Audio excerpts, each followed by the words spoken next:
Loué soit Jésus-Christ et avant avec Marie. Bonne et sainte journée à vous tous, chers enfants, dans les sacrés cœurs de Jésus et de Marie, et dans le cœur très chaste de Saint Joseph. Heureux de vous retrouver pour notre rubrique matinale Saint et Café. Aujourd'hui, nous sommes le vendredi 4 avril, le vendredi de la 4e semaine de Carême. Dans le Vetus Ordo, on se souvient aussi de Saint Vincent Ferrier. C'est extraordinaire, ce n'est pas aujourd'hui, c'est demain, parce que j'ai fait le martyrologe et donc c'est demain, je m'excuse. C'est saint aujourd'hui, il me semble. Demain, c'est Saint Vincent Ferrier, qui est un saint dominicain, autrefois très vénéré, surtout dans le sud de l'Italie, mais aussi dans le nord. J'ai vu pas mal d'églises, de lieux et de couvents qui lui sont dédiés, même le premier vendredi du mois. Mes chers enfants, aujourd'hui est un jour de pénitence, de jeûne et de prière. Vous voyez derrière moi, comme je l'avais dit lundi, nous avons le saint visage de Manopello qui nous accompagnera jusqu'à Pâques dans la rubrique Saint et Café, parce que l'Église qui est mère nous invite maintenant à tourner intensément notre regard vers Jésus, vers son mystère d'amour, vers la passion que Jésus subit pour nous tous. Nous devons contempler Jésus dans nos cœurs et le remercier, l'adorer, parce qu'il est monté sur la croix et a étendu ses bras pour nous, mourant sur la croix. Il y a quelques semaines, frère Célestin avait donné une catéchèse. Et ce sont ces choses qu'on dit parfois en passant et qui pourtant peuvent rester gravées dans la mémoire de celui qui écoute longtemps, voire pour toujours. Il avait dit, dans un épisode, si vous vous souvenez, pourquoi Jésus, c'était une catéchèse biblique, l'une des dernières, voire peut-être la dernière. Pourquoi Jésus est-il mort sur la croix et non par exemple lapidé, etc. Je le dis avec mes mots, mais c'était ce message-là, je pense, qu'il voulait transmettre. Parce que sur la croix, c'est beau. Parce que sur la croix, il a les bras étendus. Nous pouvons le contempler et l'adorer. C'est exactement ça. Nous sommes dans les derniers vendredis du Carême. En réalité, vendredi prochain est le vendredi de la Passion de Jésus, de la première semaine de la Passion. Et d'ailleurs, ce sera aussi la commémoration de Notre-Dame des Douleurs. Ce sont donc des jours de grâce. Intensifions, chers enfants, la prière. Récitons de nombreux chapelets. Restons toujours en prière, aussi pour nous protéger du diable, car ce sont naturellement des semaines particulières. Ce sont des jours saints, et nous devons donc nous préserver par la prière face aux vexations diaboliques dans notre esprit. Le cœur, si la grâce ne naît pas du cœur, nous prêtres, nous nous confessons pour y parvenir, comme je vais bientôt vous l'expliquer. Hier, nous étions avec frère Célestin, moi et don Enrico, agréablement réunis à San Giovanni Rotondo, chez le Père Pio, où toutefois nous n'avons pas mis les pieds délibérément, comme je vais vous le dire maintenant, mais nous avons été ensemble. J'ai pu me confesser à don Enrico, c'est toujours très beau, toujours. Je parle de mon expérience personnelle, qui je crois est celle de vous tous, à savoir que nous faisons l'expérience du pardon de Dieu, mais nous devons nous humilier devant Dieu, face au ministre saint.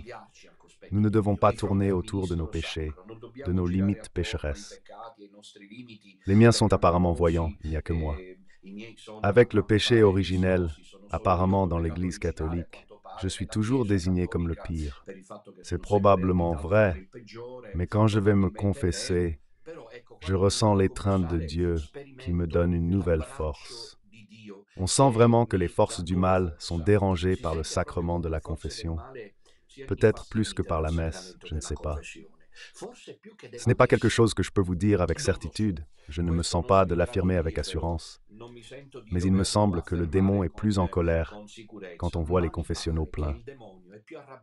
Et d'ailleurs, si nous regardons les vies de grands saints prêtres, du saint curé d'Ars à Padre Pio, nous voyons que le confessionnal est véritablement devenu le lieu de la réconciliation, où l'on fait l'expérience de l'amour infini de Dieu.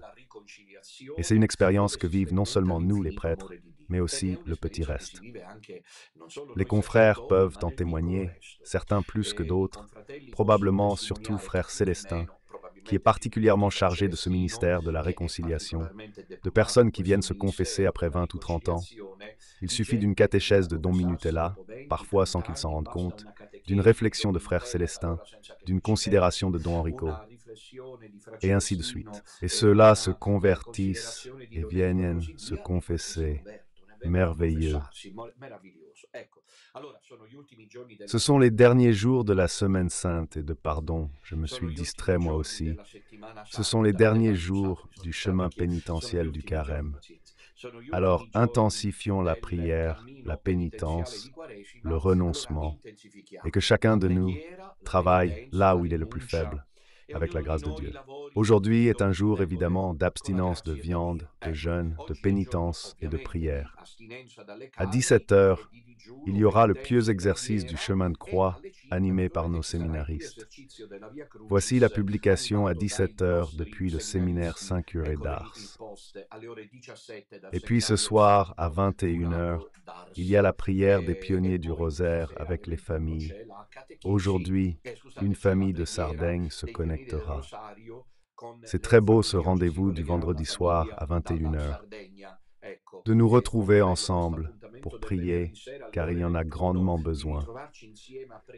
Intensifions justement la prière en ces derniers instants du temps de carême.